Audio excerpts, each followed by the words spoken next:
Hey guys, and welcome back to another episode of the Need to Know podcast. Thank you guys so much for taking the time out of your week to learn and grow with me and hear from some of the top performers in the world in a wide range of fields.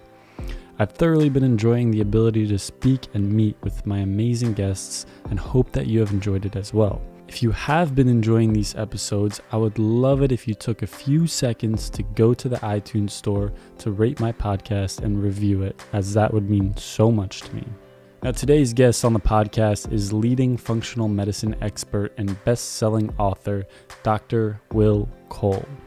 As a functional medicine practitioner, Dr. Cole works closely with patients on a daily basis to investigate the underlying factors of chronic disease and create health plans and programs to help eliminate many of the chronic ailments that they face. Implementing changes in diet and other lifestyle changes like stress and exercise, Dr. Cole has seen incredible success in his work and was named as one of the top 50 functional medicine doctors in the nation. On top of his continued success with his patients, Dr. Cole has written multiple best-selling books titled Ketotarian and the Inflammation Spectrum to help educate anybody on these topics and get started on their journey towards better health. His website, drwillcole.com, is also jam-packed with information and valuable resources to learn more about his work and functional medicine in general. In today's discussion with Dr. Cole, we discuss what exactly functional medicine is and how it differs from traditional medicine, how he got started in the field and the impact that he has had within it, how inflammation can lead to many chronic illnesses and the ways in which you can reduce inflammation in the body, and much more. Super excited to share this with you and hope that you will enjoy it. So without further ado, please meet Dr. Will Cole. All right, so today we have Dr. Will Cole on the podcast. Dr. Cole, thank you so much for taking your time to be on the show. Oh, my pleasure. I'm excited to talk with you. Yeah, of course, me too. So I thought an interesting starting point would be to kind of talk about, your field and where you work, because I think, it is kind of a new or relatively new or an upcoming kind of field of science that's becoming more and more popular. So for those who are maybe unfamiliar with what functional medicine is, how would you describe what functional medicine is? Yeah, so I'm a functional medicine practitioner. My doctorate is from Southern California University of Health Sciences, and my postdoctorate education and training is in functional medicine and clinical nutrition.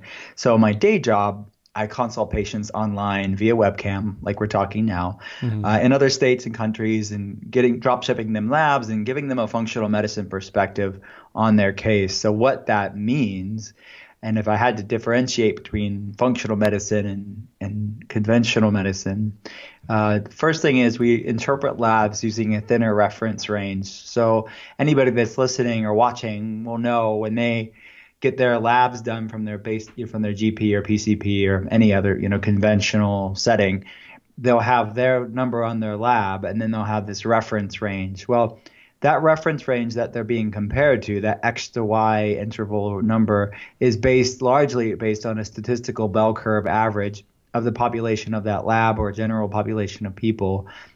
The people that are predominantly being measured, the people that are predominantly going to labs, are people with health problems. So there's a lot of people that are getting these labs done, and their labs are quote unquote normal, even though they know intuitively what they're experiencing, their symptoms are not normal. Yeah. And they're told, you're just depressed, here's an antidepressant, or you're getting older, you're a new mom, whatever the reason is, you're just stressed. But what they're unintentionally being told is you're a lot like the other people with health problems that you're being compared to. And just because something's common doesn't necessarily mean it's normal or optimal.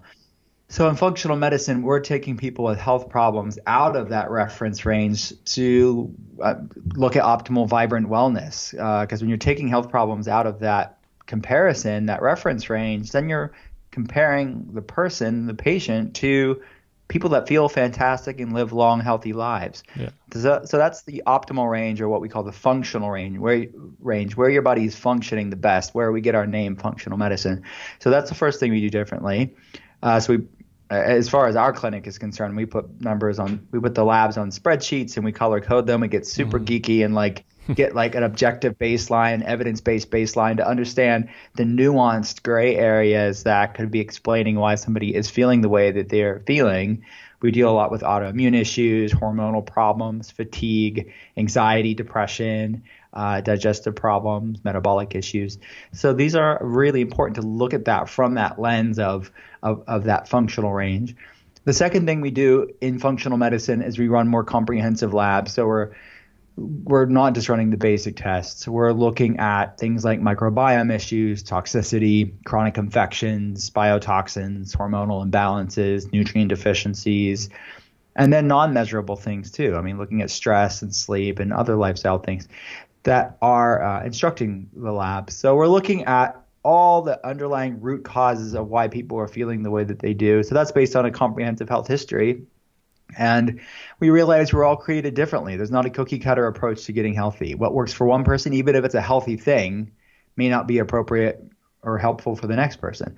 So we tailor healthcare to the individual. So we use food as medicine, we use natural medicine, botanical medicine, herbal protocols, we use advanced strategies, medications when needed in functional medicine. So we're not anti-medication, but it's really, that's my long-winded dissertation on functional medicine. Right. Yeah. And I think it's such a incredibly fascinating field and something I'm, reading into more. And of course, how I stumbled upon your work and everything like that. How did you personally get started into the field? Was it something that you were passionate about or happened to stumble upon it maybe through your own health journey that you found that, the functional medicine was something that was beneficial? How did you kind of get into the field of functional medicine? For me, it was I always had an interest in health and wellness. I grew up in a home that was really interested in it too. So it was sort of the ethos in many ways, permeating our way that we saw the world as far as food as medicine and being as natural as possible and lifestyle changes influencing biochemistry. I mean, that sort of was my awareness growing up. And then that evolved to just something that I did at home to wanting to help other people with this stuff too. So I went to an integrative medicine school and SUHS and like I mentioned earlier, and was formally trained in this space. Datis Karazian had gone to my school. He was older than I was, but he was talking about this field of healthcare called functional medicine. So it was quite honed in. Before it was like, yes, I wanted to get into health and wellness, but I didn't know what it would look like. And then I heard about functional medicine from Datis Karazian, who still is today one of the sort of leaders in functional medicine.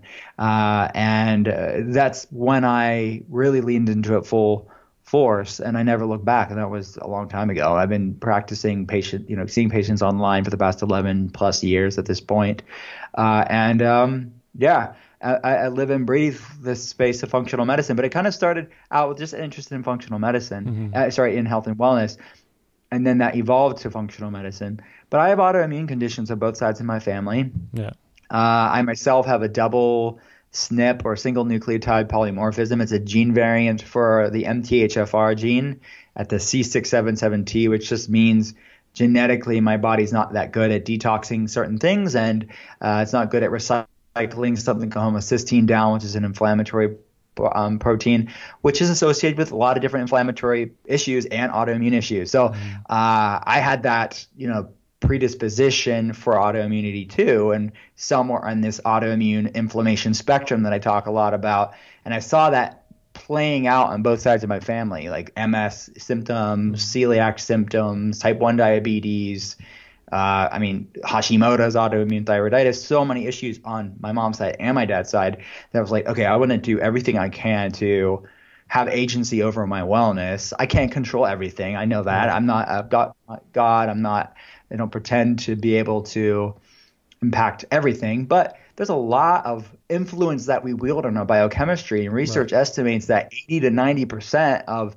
how long we live, the quality of life that we live, is determined by the choices that we make by epigenetics and not by our genetics. Right. So I knew, okay, I have 80 to 90% control over this stuff. I wanted to do everything I could and realizing, yeah, there's still going to be a 20 to 10% chance I can't control everything.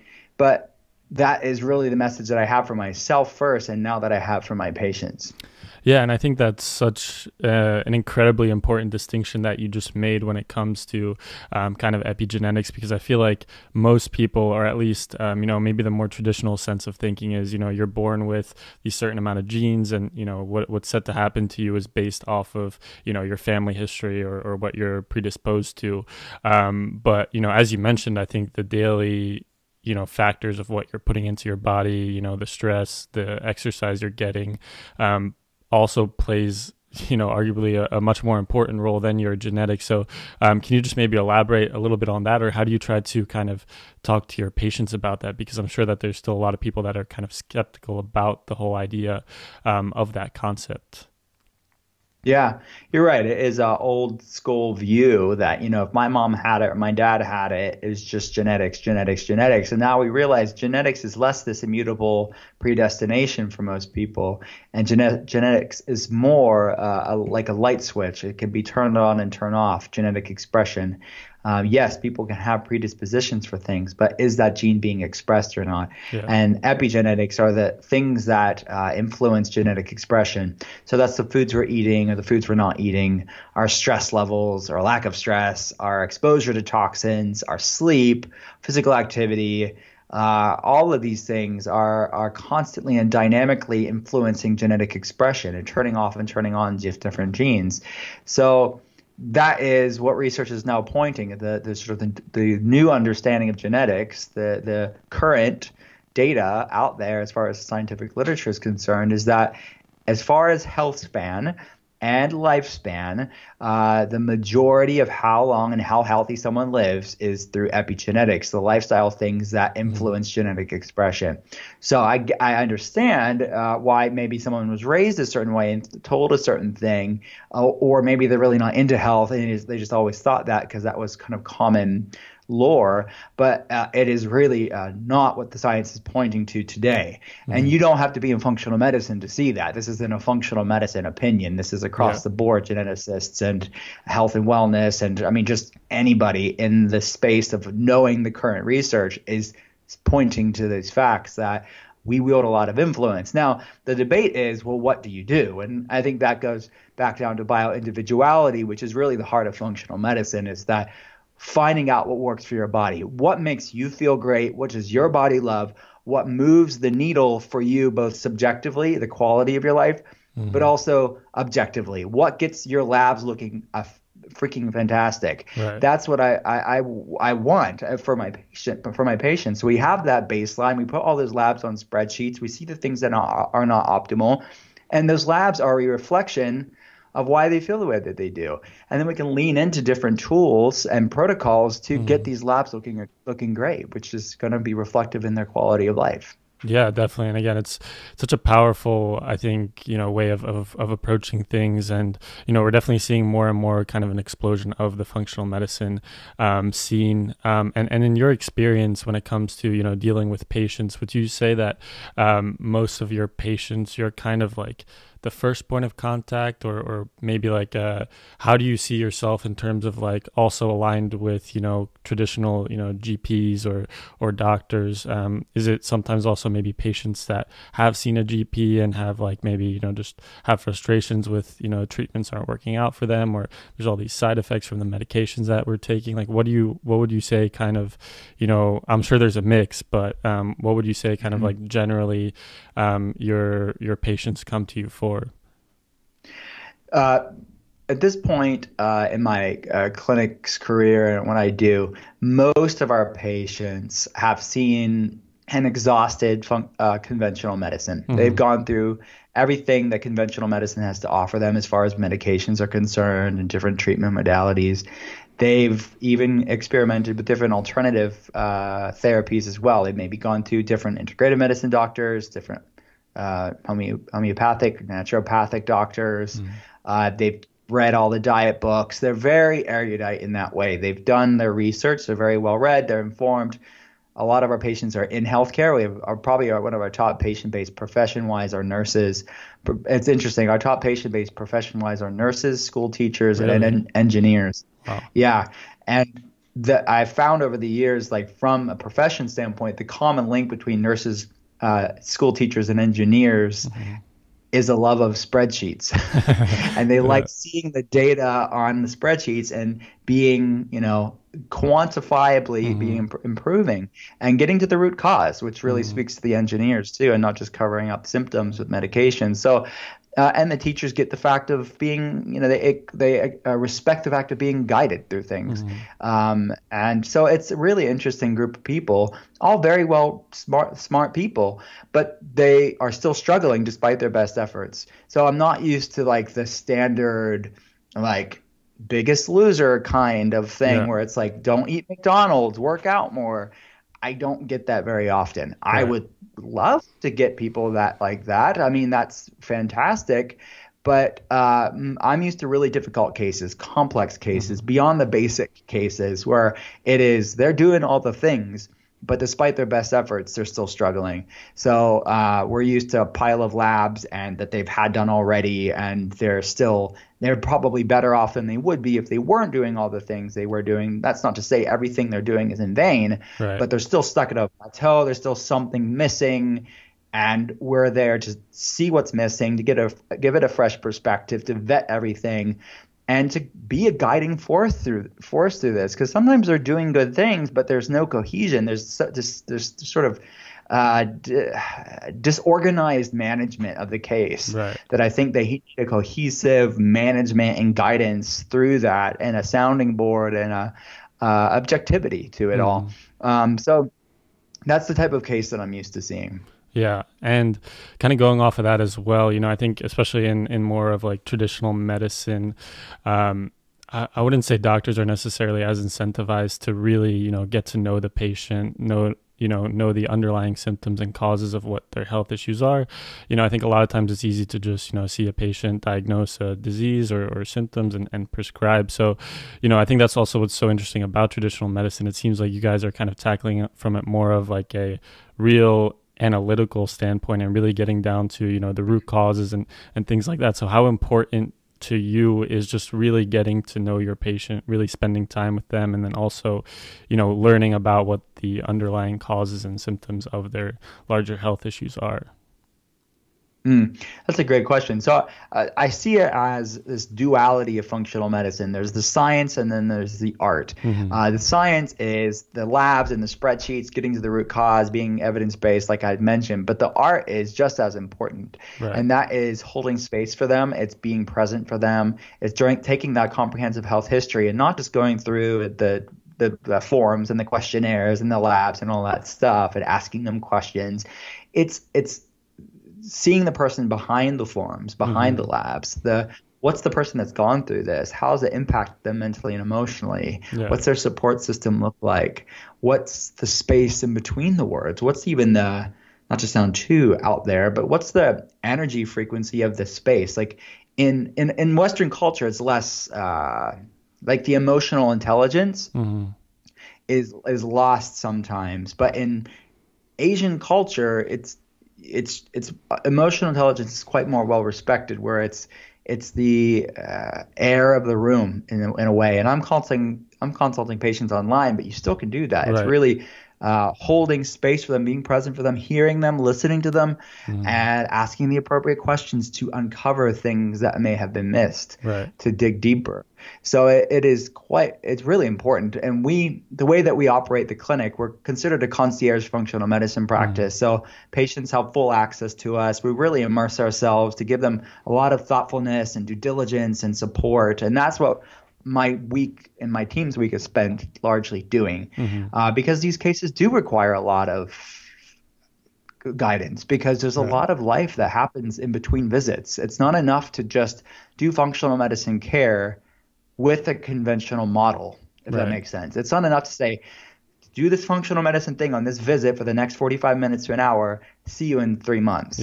there's a lot of life that happens, a lot of decisions, a lot of symptoms, a lot of things happen between that visit and that visit. Right. Well, that's why they need that guidance, especially at the beginning. As they get better and feel fantastic, yeah, the traditional model will work for them because they're in maintenance. But Right. talk to somebody in the throes of that autoimmune flare or that hormonal imbalance or that chronic fatigue to give them a protocol and say, see you in X amount of weeks or months. Right. It's not going to cut it for the vast majority of people. So management and support is so important. And the mainstream system is not set up for that. But a lot of functional medicine systems are not set up for that too, because they're still in thinking of that conventional model, which it serves some people, but a vast amount of people, they're going to fall through the cracks of that model.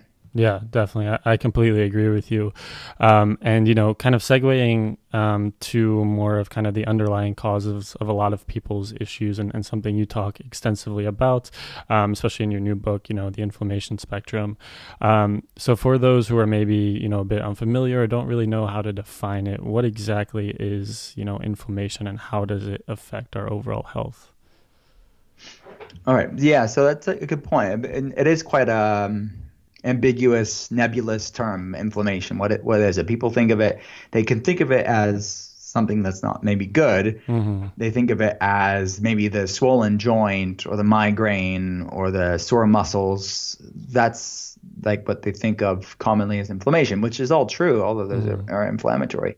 But inflammation actually isn't inherently bad. It's an important part of human biochemistry. It's a human part of human health. It fights viruses and bacteria. It heals wounds. It's an important part. It's when inflammation is thrown out of balance that's the problem. Chronic inflammation is the sort of low-grade forest fire burning in perpetuity. That's the issue. It's homeostasis that's lost. That's the issue. So that is the problem. Chronic inflammation is associated with just about every health problem under the sun. I mean, when you look at heart disease, cancer, diabetes, all of them are chronic inflammatory. When you look at autoimmune conditions, they're all chronic inflammatory. Look at digestive problems, musculoskeletal issues, to mental health issues. There's a whole field of research I'm sure you're aware of, but a lot of people aren't. It's the cytokine model of cognitive function. It's basically looking at how inflammation is impacting brain health. Mental health is not separate from physical health. Mental health is physical health. So we like to say, oh, it's a mental health problem. Well, it's a physical health problem. Yeah. It's impacting the brain, but the brain's part of the body. And research is pointing to inflammation driving mental health problems, and anxiety and depression and fatigue and brain fog. Researchers are looking at how inflammation is a component to these mental health issues. So inflammation, chronic inflammation, is really this commonality between all of these different various degrees of health issues and various forms of them. And that is really the point of the inflammation spectrum. My book, the second book, is to educate people that inflammation exists on a spectrum, from mild symptoms on one end, maybe some background anxiety or low-grade fatigue, maybe some bloating on one end of the inflammation spectrum, all the way to the other end, which is the full-blown diagnosis code, autoimmune condition, mental health issue, diabetes, and everything, and then everything in between. So people need to first be aware that just because something's common doesn't necessarily mean it's normal. Like, that's why I opened the book up with a quiz that they can find out where they're at on the inflammation spectrum, because some people just settle for feeling lousy every day and think it's normal. Right. So they can start checking in with their body to know, like, oh, well, like I do go through that every day, but I thought it was normal. And then they have many, many ways in the book to calm inflammation based on their quiz score. And this is all what the research is pointing at as ways to lower inflammation. And because inflammation is so far-reaching as far as its implications are concerned, there's going to be different approaches depending on where you fall on the inflammation spectrum. Yeah, definitely. And I think, exactly like you just touched on, I think that's such an important point. And I know you said that before, that, chronic disease is ubiquitous, but not normal. I think, as you mentioned, a lot of people, have these symptoms of whether it's, fatigue or migraines or whatever it may be. And they just kind of go about their day because, they assume, oh, that's normal. A lot of people have that, that's just how it is. Yeah. when, that's not the case, of course. So, for people who, like most people have at least some form of, inflammation, what would you say are maybe some of like the major drivers of inflammation in the body that people can already kind of, look to see if that's something that, is very prevalent in their lives, whether it be food or mental practices or whatever it may be? So in the book, I wanted to have a deep dive, an exploration in this. And so we look at food ways and non-food ways to calm inflammation, because everyone's eating food, hopefully, right? Every food we eat either feeds inflammation or fights it. There's no innocuous doing nothing for you food. It's instructing biochemistry. It's influencing biochemistry in some ways, some in major ways, some negligibly, but it's influencing some inflammatory cascades in the body. So we look at food as medicine. So based on their quiz score, they have a toolbox that's based, like if they scored higher in the brain section, they're going to have things to focus on for brain, supporting lowering brain inflammation. If they have hormonal imbalance, if they scored higher in the hormonal section on the quiz in the book, then they'll have things to support hormonal balance and hormonal receptor site sensitivity, which is largely an inflammatory problem.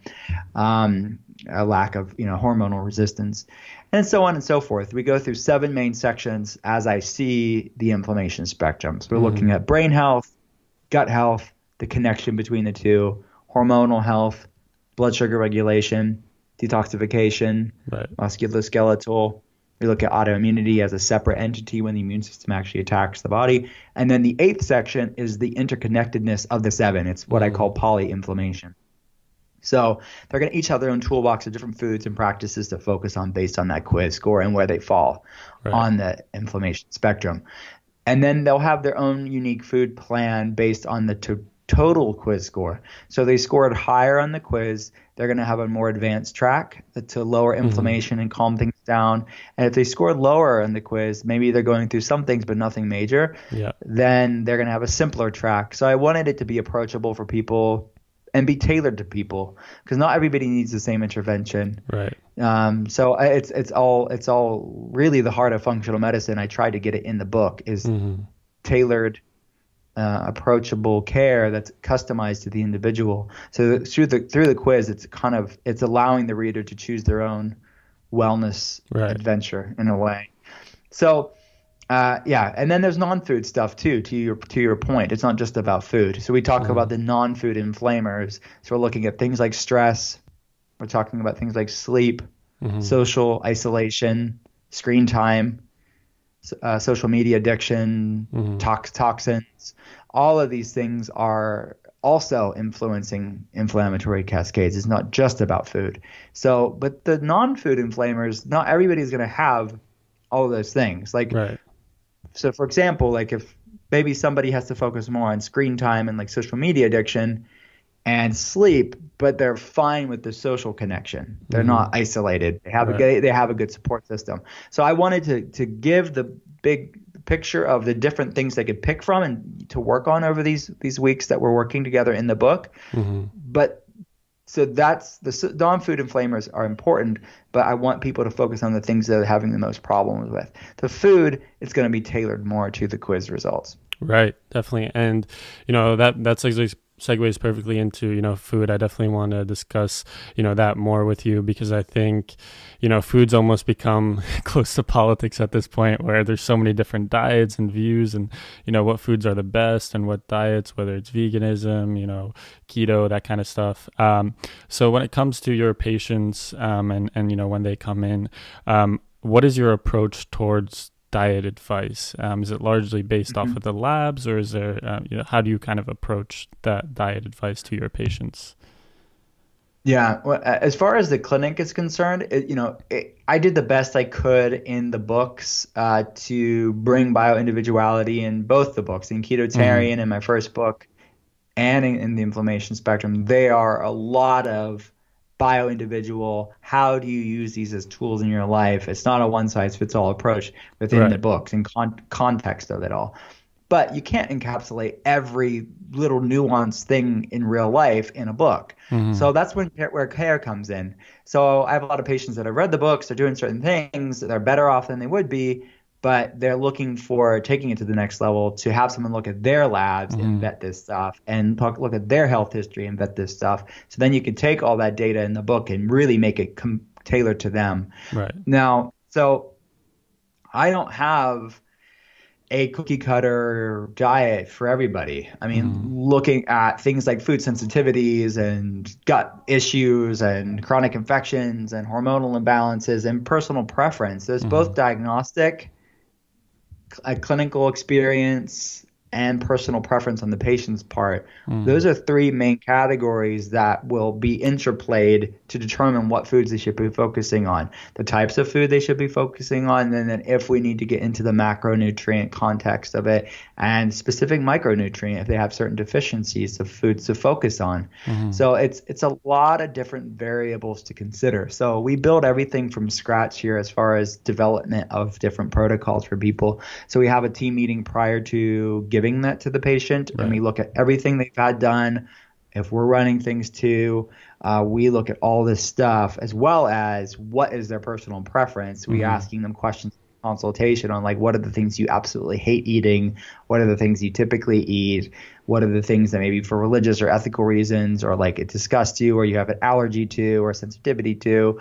Like what are things, how do we make this practical and realistic and sustainable for you, but also clinically relevant to you? So yeah, it's a lot of stuff. So I have patients that eat more plant-based. I have patients that are eating moderate carbs. I have patients that do carb cycling. I have patients that can handle higher carbs. I have patients that are in ketosis. I have patients that are out of ketosis. I have patients that are more carnivorous. I have patients on the carnivore diet, a well-formulated carnivore diet to downregulate inflammatory cascades. I have patients on the opposite of the carnivore diet. So there's so many different things. I don't hang my hat on one way of doing things for all people, because if I did that consulting patients, I'd be proven wrong all day long. If you're so static and myopic on one way for everybody, you're not going to be a good clinician. And you can have starting points, you can have some commonalities, you can have some low hanging fruit that are common, like don't eat junk food. Yes. Go off of sugar. Yes. But even then, like, does that mean that nobody can have junk food forever? No, this doesn't mean that. Some people have more metabolic flexibility. How do we my goal is to make this realistic and practical. And how do I weave grace and lightness back into wellness? Because some people are just they can become obsessed, and there's a rise of orthorexia, this disordered eating around stressing about eating healthy, shame about eating healthy, which is raising up stress hormones and raising up inflammation. It's so counterproductive. So I really want to keep an open mind and an open heart to how do I make this doable for them? How do I get them feeling well? How do they learn to enjoy this thing called life? Because what we're talking about, food and wellness and feeling good, what is it? It's life itself. Everybody's eating. Everybody has some semblance of health or lack of it. How do we get and use life to feel great? That's really what I do. Yeah, I think that's incredible. I think that's such a good kind of viewpoint and mindset to have towards it, to approach it not from like of course a one size fits all, because I think everybody is so different when it comes to diet and what their bodies can tolerate. But when it comes to maybe, more of like a general, as you briefly touched upon like some of the low hanging fruits, what are maybe like a few things that people should look to eliminate or at least greatly reduce in their diet that you think would, just benefit their overall health? Yeah, and that is where we started out the inflammation spectrum book with, based on that quiz score in the book, they can have a simpler track or a more advanced track. So the simpler track, and the whole goal of the book, let me just say this, the whole goal of the book is to calm inflammation levels down, then to reintroduce something to find out what your body loves and what your body hates, going back to that bioindividuality thing, to find food peace, to find life peace of what works for you. So what I call the core four are the four foods that are most likely to cause inflammation in most people. That doesn't mean that everybody's going to have a problem with these. And there's a lot of subcategories for each one of these foods, but that's grains, added sugar, high omega-6 oils like canola and vegetable oil, industrial seed oils, and dairy. Again, there's different types of grains, different types of dairy, different types of sugar, different types of oils. Not all of those are created equally. So I'm not making broad sweeping statements about that. And we have the conversation in the book about the different types. But we want to go off of those 4 foods for 4 weeks and then slowly reintroduce them. And I teach how to do the reintroduction, which is super important. It's not just about eliminating those foods forever and ever. If you miss some of those foods, how do we bring it back in and find out what your body loves and what your body hates? So that's the Core 4 plan for people that scored lower on the quiz. They're going through some issues, but they don't need a big, more significant intervention. Mm-hmm. So that's the Core 4 plan. And then the Eliminate plan is 8 foods for 8 weeks and then reintroduction. So the 8 foods are the Core 4 plus 4 more. It's adding in nightshade vegetables, removing those for the 8 weeks. The Core 4 plus nightshades, which are fruits and vegetables, eggplants, tomatoes, goji berries, peppers, white potatoes, tomatoes, if I didn't mention that, and then nuts and seeds, legumes, beans, and eggs. Again, those foods are all whole foods. They're all real foods. There's nothing inherently wrong with them. But just because it works for one person may not work for the next person. So there's we talk about the different endocannabinoid gene SNPs, the ECS, we talk about different methylation SNPs, different food sensitivities in the book to determine someone's bioindividuality, what works for my body. So I do fine with eggs and ketchup, which are, nightshades. And then the next person's going to get a flare-up from eggs or nightshades. So we're all different. I don't have a horse in the race of saying all those foods are bad. Like everyone should avoid lectins, or everyone should avoid eggs, everyone should avoid dairy, everyone should avoid grains. That's not how I feel, because I don't see that playing out in people's lives. I don't see that playing out in everyone's labs. So how do we find out what your body loves, how to find food peace? Well, the system in the book, a properly well-formulated elimination diet, which is still the gold standard in clinical nutrition and functional medicine, is to find what that is. But we tailored it in the book through the quiz so people can kind of focus on their specific issues. Yeah, and again, the book is a great resource for anybody that hasn't checked it out, as well as your first book, Ketotarian, which also discusses a lot of what we are talking about right now. And then this is more of like a personal question, I guess. But I was kind of, as I was doing my research for the podcast, I was kind of just reading up on your own diets and things like that, and especially Ketotarian. It's you try to gear towards predominantly plant-based foods, and correct me if I'm wrong, but you were vegan for about 10 years, is that correct? Yeah. And then I was, and then you recently switched more to like a vegetarian-based diet, is that correct? Yeah, it's basically a pescatarian diet. And I have grass-fed beef too, but it's still predominantly plant-centric. That's how I prefer to eat. I feel great on it. But it's flexible. It's very flexible, flexitarian in the way. But I do a cyclical ketotarian that I talk about in Ketotarian, but I'm not always in ketosis. I've built metabolic flexibility, which is important, meaning I can burn sugar when I want to and burn fat when I want to. Most people are only in sugar burning mode. So we teach how to do keto the clean way, like you said, a mostly plant-based way, but that's not entirely vegan. So we talk about vegetarian keto, vegan keto, and pescatarian keto, meaning wild-caught fish, fresh seafood, but still predominantly plant-centric. So that's what Ketotarian is. Yeah, but you're right. I was a conventional vegan for 10 years. And then that evolved to this Ketotarian way of eating. And do you mind me asking why, just out of curiosity? It did kind of go more towards that pescatarian diet after, being a vegan for about 10 years?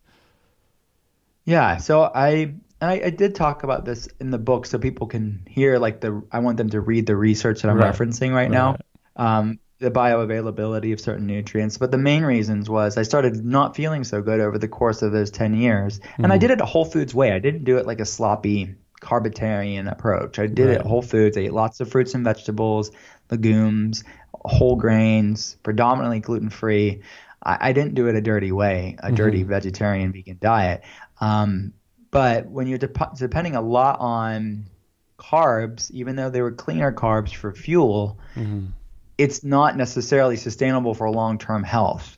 So it's going to be better than the standard American diet, but just because something's better doesn't necessarily mean it's optimal for long-term health.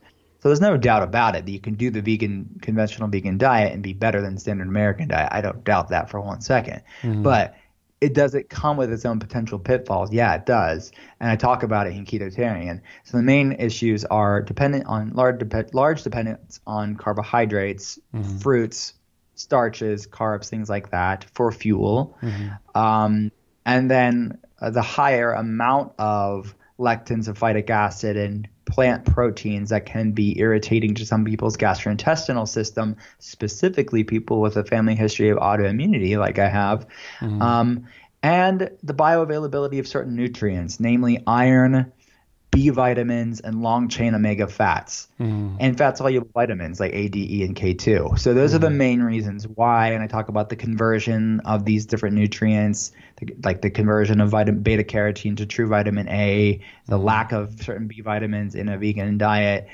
So I brought in things like egg yolk and pasture-raised organic eggs. We brought things in like ghee, clarified butter.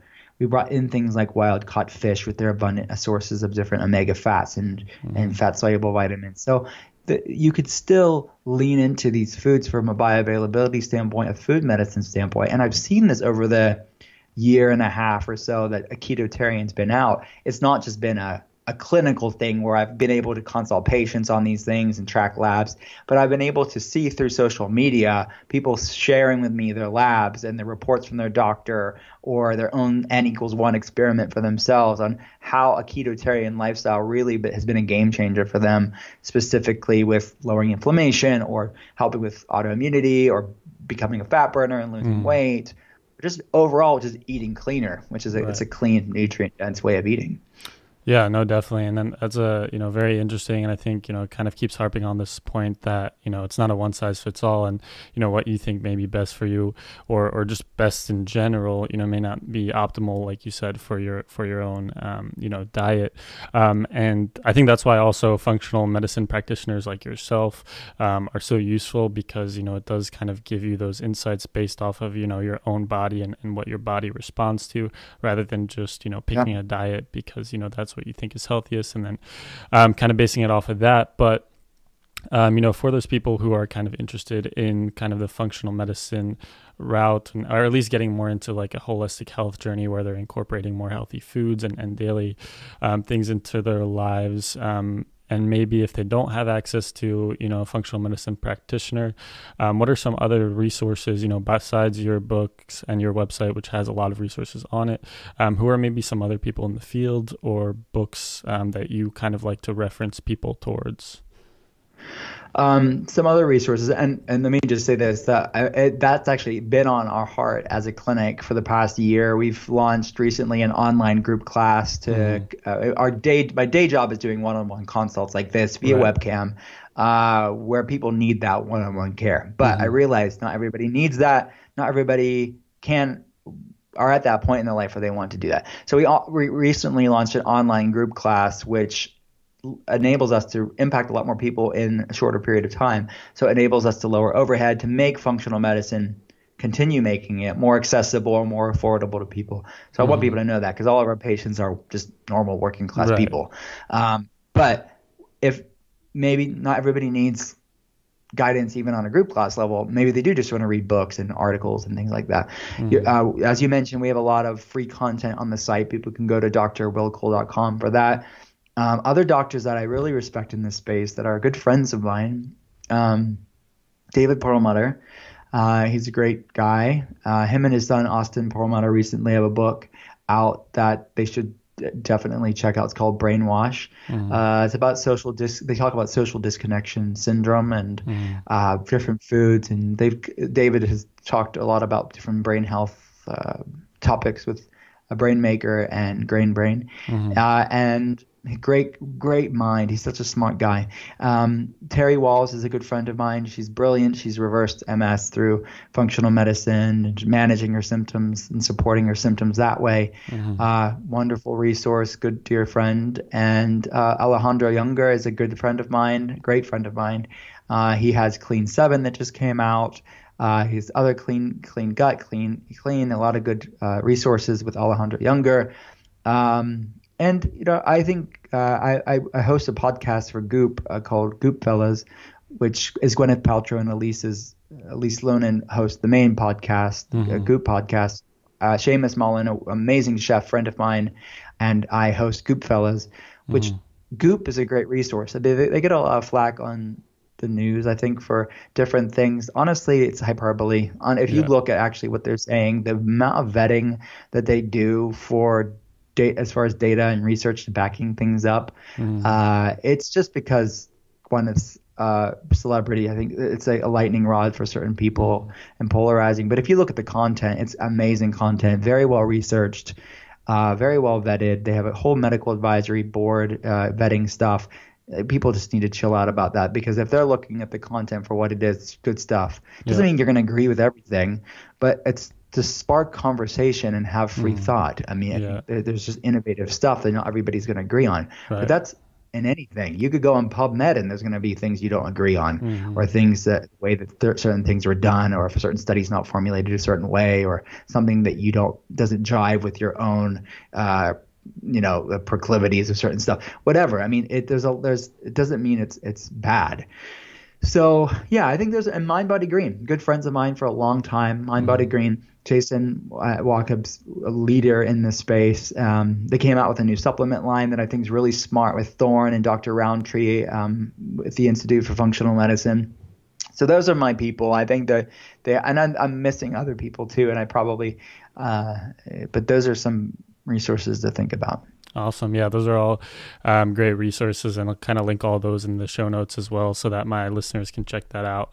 And yeah, I mean, I think you also kind of touch on a good point there, which is there is so much, I think now, especially with the internet, there is a wealth of information, and, especially when it comes to health and diet, I think, there's so many different books and articles and podcasts and whatever out there that, give a different, view or things on that. And I think, as you mentioned, the important thing is, just analyzing the information and taking it for what it is, rather than, taking everything to heart, just kind of taking bits and pieces from what you see online and then applying what's useful to your own life. That's at least what I found to be, most helpful for myself as well. Yeah. Well said. And, I briefly wanted to touch on this before we kind of run out of time here. But I think also one of the important things of, functional medicine is, of course, kind of like the mental aspect. And we touched on, the importance of mental health when it does come to your overall health and well-being. So I was curious, from kind of your standpoint, what are maybe some daily practices or rituals that people can, implement into their daily lives to improve their overall, mental health? That's good. So I would just want to bring up that fact that I said earlier, that mental health is physical health. So the foods we eat influence brain biochemistry. So the principles that I talk about in ketotarian, the fact that beta hydroxybutyrate, the ketone that our body produces, it's a great way to improve BDNF, brain-derived neurotrophic factor, making new neurons. It improves mitochondrial biogenesis, making new mitochondria, lowers neuroinflammation. Does a lot of good stuff for brain health. So look at ketotarian, look at the inflammation spectrum as if there's the brain toolbox in there with different neurotropics and adaptogens to focus on and different foods to focus on as far as the research is concerned to support brain health. So that's the food stuff.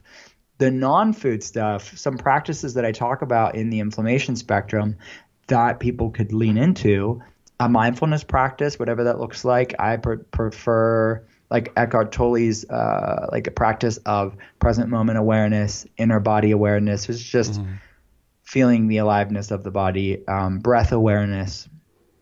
And then there's mantras in the inflammation spectrum too, to use it as a meditative tool.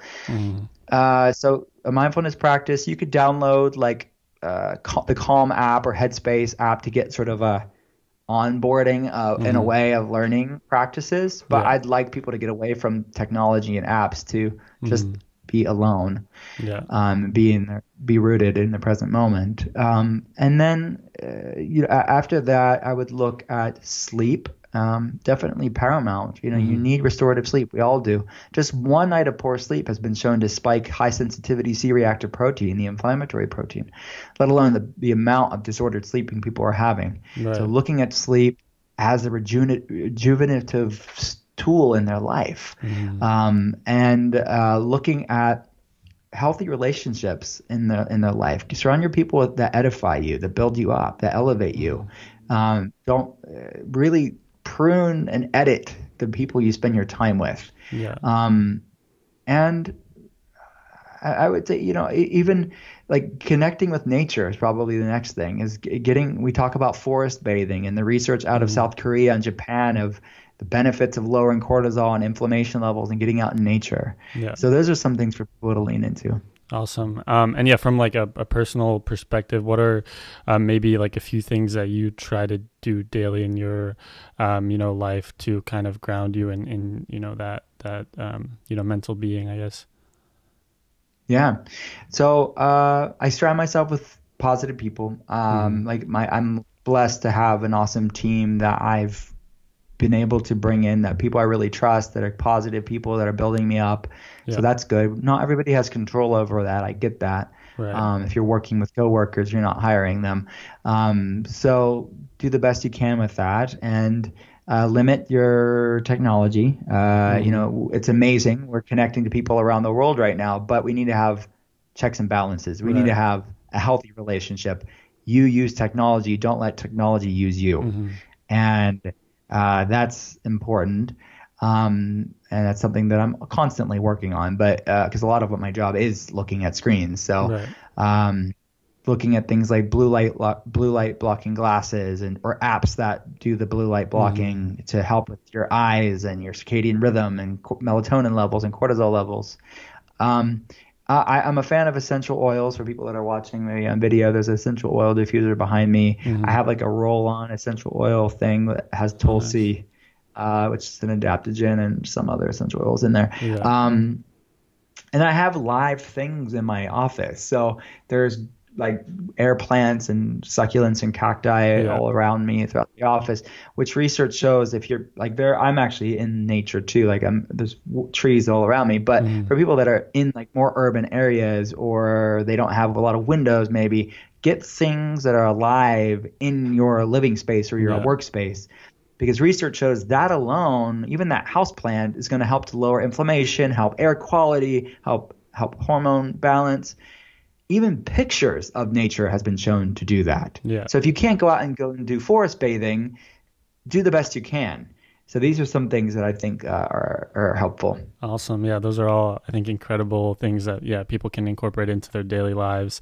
And we could probably, keep going for an hour about just this area. But before I ask my last question here, where can people best find you? I know, your website, drwillcole.com, but what are maybe some other resources or social profiles where people can kind of best connect with you? Yeah, thank you. I appreciate that. So everything's at drwillcole.com. I mentioned that. Instagram is at drwillcole, or at drwillcole, WILLCOLE. Same with, you could just type that in and Facebook and Twitter and all that stuff, and or Google it too, and you'll get a lot of the handles that way too. Awesome. Cool. Yeah, I'll link all that in the show notes for my listeners here. But then my last question for you today, it's a question that I ask all my guests at the end of the podcast. It's if you had to pick a quote, saying, or belief that has most impacted your life or that you try to live by, what would that be and why? This is an easy one for me because it is a mantra in our clinic, and I probably say it too much on podcasts, but it is such a genesis of sustainable wellness is you can't heal a body you hate. And, it's so true. You cannot shame your way into wellness. You cannot stress and strive your way into health. It is such a powerful awareness because it has to be the cornerstone of what we do. Wow. Yeah, that's awesome. I love that. And thank you so much, for everything that you do, your work. Your books are incredible, all the online resources, and, of course, your day-to-day consultation with your patients. I really appreciate you coming on the podcast, sharing that with my listeners, and, hopefully they'll get the chance to check you out more and look more into your work and things as well. Yeah, man, I appreciate it. Thanks so much. All right, guys, so that will do it for today's episode of the Need to Know podcast. Thank you guys so much for listening and taking the time out of your day to do so. I really, really appreciate it and hope that you were able to take some valuable insights from today's episode. I'm constantly trying to improve this podcast. So if you do have a second after you're done listening to go and leave me a review and hit the subscribe button, that would be incredibly appreciated. If you want to follow me and see what I'm up to, you can follow me on Instagram with the username Stefan Zim, that is ZIMM, or go to my website, stefanzim.com. Hope you guys have a great day, and until next time.